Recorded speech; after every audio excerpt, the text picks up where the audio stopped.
Hey there, it's Jeff. Because I'm on vacation this week, we are reprising an episode from January 2020, a conversation with Michigan Governor Gretchen Whitmer recorded in the wake of the State Transportation Commission approving her Rebuilding Michigan plan. 4 years later, the program continues to deliver, shoring up vital freeways and bridges across the state. I hope you enjoy. It's time for Talking Michigan Transportation, a podcast devoted to the conversations with people at the forefront of the ongoing mobility revolution. In the state that put the world on wheels, here's your host, MDOT Communications Director, Jeff Cranson. Once again, this is the Talking Michigan Transportation Podcast. I'm Jeff Cranson, Director of Communications at MDOT, and I'm very pleased to have with me today an especially special guest, the Governor, Gretchen Whitmer. Thanks for doing this. I'm glad to be here. I love spending time with you. That's why I want to fix the damn roads so much. Yeah, if we finally do it, we won't see each other anymore. So, big day, big couple days. Yeah. Last night in your speech, you rolled out what was much rumored in terms of bonding. What brought you to this decision after everything you've been through the past year? Well, you know, I ran on fixing the damn roads. I introduced a budget last year that would have done that. It was not an easy thing to do, lead with a big gas tax, but you know, I'm tired of talking points and short-term fixes and phony fixes. I said I was going to do it, so I led with a gas tax. It was dedicated to the roads. It was a user fee. It had all the hallmarks of what people say is an important thing to do when we raise revenues, and yet I got no traction with the legislature, and not even that. They wouldn't even, counter me with a thoughtful proposal. So I didn't think they were serious about fixing this problem, and I am. So I decided I would use my unilateral powers to ask the Transportation Commission to do a bond, and that's what I did.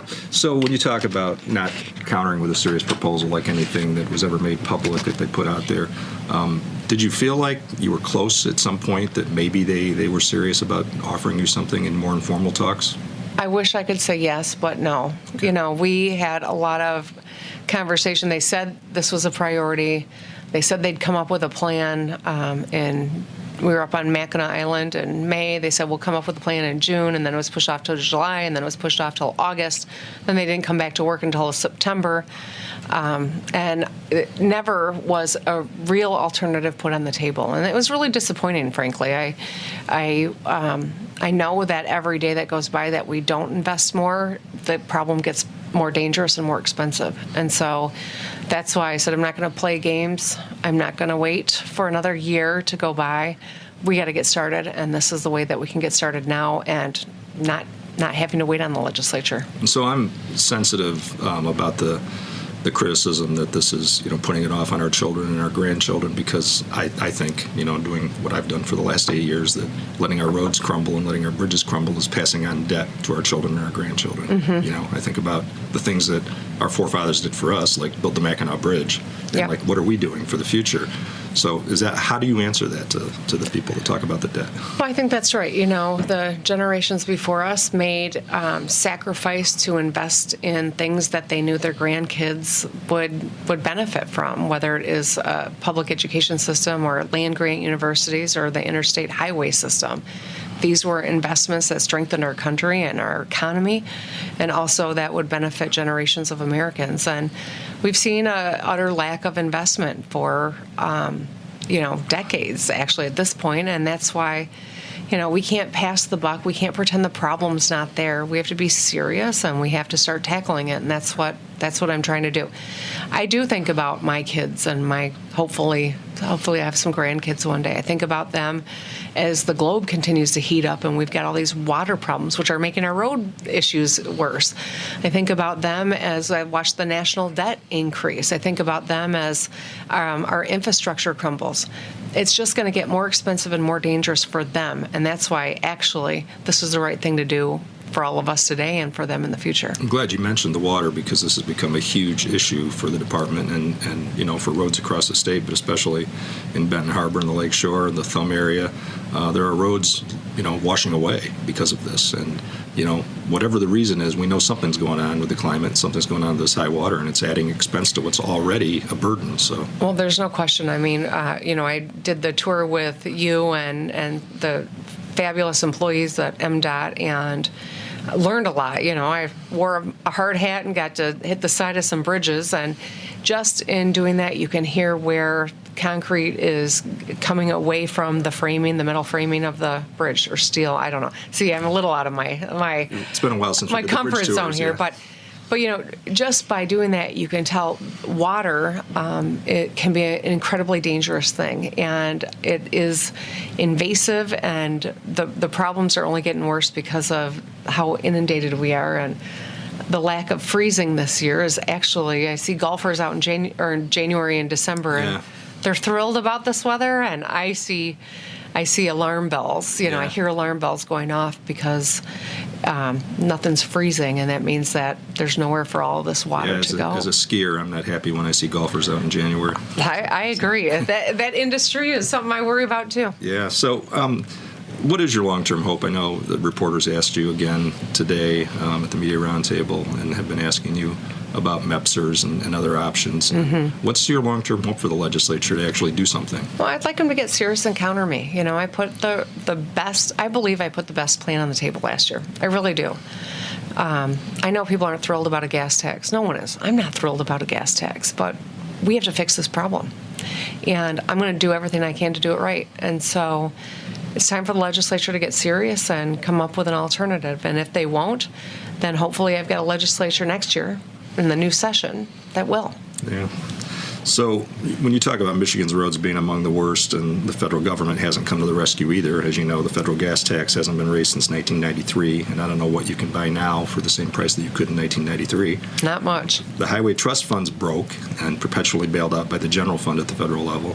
So are you going to mention investment when you give the State of the Union response next week? I mean, how could I give a speech without talking about fixing the damn roads, Jeff? Yeah, of course.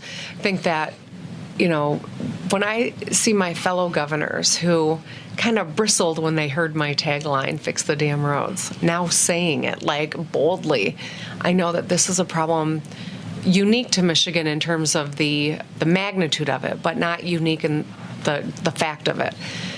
Lots of states are confronting underinvested infrastructure.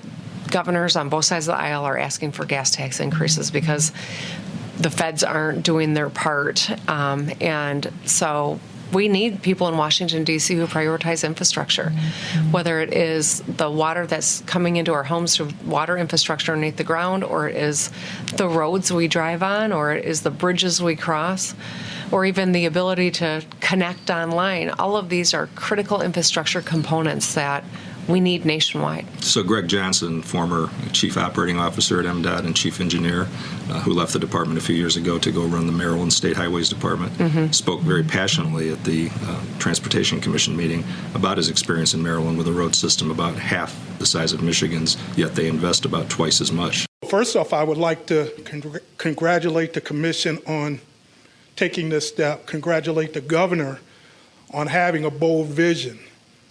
What other states are doing as far as investing in their infrastructure is tremendous. I am seeing California, Texas, Florida, Ohio putting more money into their roadways. So this is a positive step. I agree, this is not the final step. One other issue I want to address is that, there's always a talk in the media, well, MDOT doesn't know how to build roads.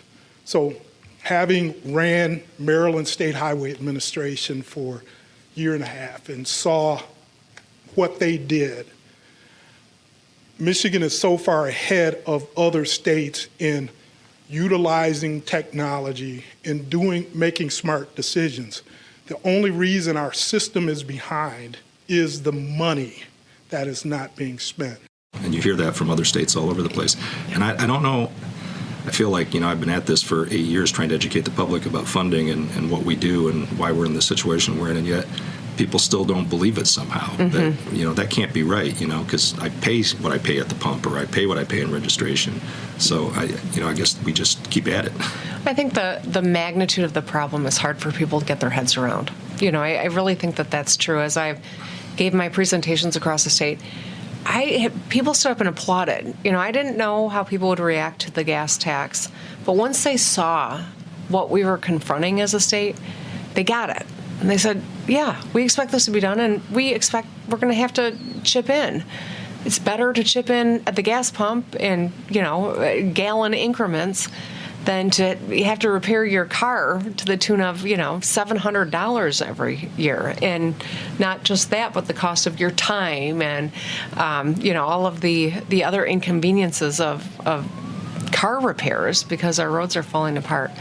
And so I do think that it's hard for people to understand how big the problem is and why, and what it means in other parts of our budget, so long as we're just trying to, address crises along the way.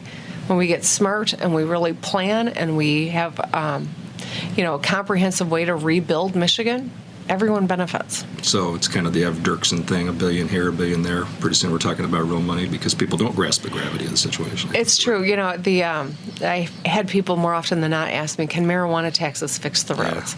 Yeah. And the, marijuana will probably bring in some substantial money into the state, but, 10 million, 100 million, that's a drop in the bucket when your problem is 2.5 billion annually over 10 years. Exactly. Yeah. Well, thank you for taking the time to do this and explain it, and especially for being so kind and understanding to the MDOT workers who take a lot of the abuse and the brunt for the condition of the roads. So I appreciate that. The MDOT workers are doing incredible work with very little support and very little resources. And but for the quality of our workforce, I think it would be a lot tougher out there. I've got incredible confidence in the employees at MDOT, and I'm inspired by our state employees. They're the true public servants in this state. Thank you. Earlier, you heard from the Transportation Commission meeting Thursday when former MDOT COO Greg Johnson spoke. As we wind down, let's hear another comment from the Transportation Commission meeting. This is from Commission member and former 3-term mayor of Grand Rapids, George Hartwell. MDOT knows how to design and get roads built. So why are our roads in the condition that they're in today? Because over my experience now with 4 governors, MDOT has never had enough money to stay ahead of the natural deterioration of Michigan roads. I'd like to thank you once more for tuning in to Talking Michigan Transportation. You can find show notes and more on Apple Podcasts or Buzzsprout. I also want to acknowledge the talented people who help make this a reality each week, starting with Randy Debler, who skillfully edits the audio, Jesse Ball, who proofs the content, Courtney Bates, who posts the podcast to various platforms, and Jackie Salinas, who transcribes the audio to make it accessible to all.